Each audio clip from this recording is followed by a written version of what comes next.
నిన్న రాత్రి స్టేడియంలో ఫ్యాన్ చూసింది అసలైన షో. ఇండియా బ్యాటింగ్ లో పేలిపోయింది, బౌలింగ్ లో క్రష్ చేసింది. 203 భారీ స్కోర్ చేసి నమీబియాను 116కే ఆల్అౌట్ చేసింది. 93 రన్స్ ఏడా అంటే టీ20లో చిన్న విషయం కాదు. ప్రతి స్క్రోల్ వెనుక ఒక స్టోరీ ఉంటుంది. వాటిని మీ ముందుకు తీసుకొస్తున్నాడు నేను Naga. Welcome to scroll with Naga. T20 world cup లో 18వ మ్యాచ్ నమీబియా వర్సెస్ ఇండియా మధ్య జరిగింది. టీమిండియా అద్భుతమైన బ్యాటింగ్ చేస్తూ 20 ఓవర్లో 209 పరుగులు చేసింది. నమీబియా జట్టుకు 200 పరుగుల లక్ష్యాన్ని ఇచ్చింది. టీమిండియా తరపున ఇషాన్ కిషాన్ అద్భుతమైన ఇన్నింగ్స్ ఆడాడు. 24 బంతుల్లో 61 రన్స్ చేశాడు. సంజు శాంసన్ 8 బంతుల్లో 22 పరుగులు చేశాడు. ఓపెనింగ్ కు సంజు శాంసన్ మరియు ఇషాన్ కిషాన్ వచ్చారు. వీరిద్దరు జోడి తుఫాన్ స్టార్ట్ ఇచ్చి టీమిండియాను భారీ స్కోర్ అందేలా చేసింది. ఇకపోతే హార్దిక్ పాండ్యా కంబ్యాక్ చేస్తూ 52 పరుగులు అద్భుతమైన ఇన్నింగ్స్ ఆడారు. తన బ్యాటింగ్ తో మ్యాచ్ లో దుమ్ము రేపాడు. తుఫాన్ శైలిలో షాట్లు కొడుతూ కనిపించాడు. ఇషాన్ కిషాన్ కూడా 61 పరుగులతో అద్భుతమైన ఇన్నింగ్స్ ఆడుతూ బౌండరీల వర్షం కురిపించాడు. సంజు శాంసన్ చిన్న ఇన్నింగ్స్ అయినా ప్రభావవంతమైన ఇన్నింగ్స్ ఆడాడు. కేవలం 8 బంతుల్లో 22 పరుగులు చేసి అందులో ఒక 6 మరియు 2 4లు ఉన్నాయి. అయితే ఈ స్కోర్ ను పెద్ద ఇన్నింగ్స్ గా మార్చలేకపోయారు. అభిషేక్ శర్మ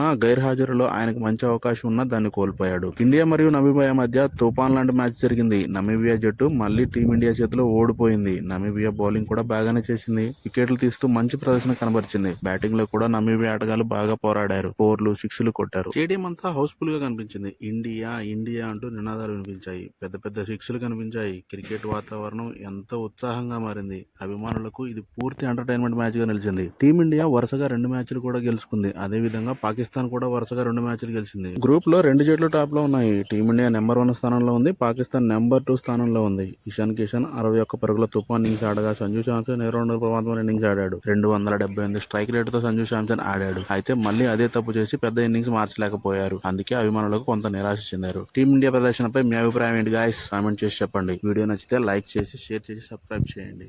టీమిండియా ఈ ప్రదర్శనకు ఒక లైక్ మాత్రం తప్పనిసరి.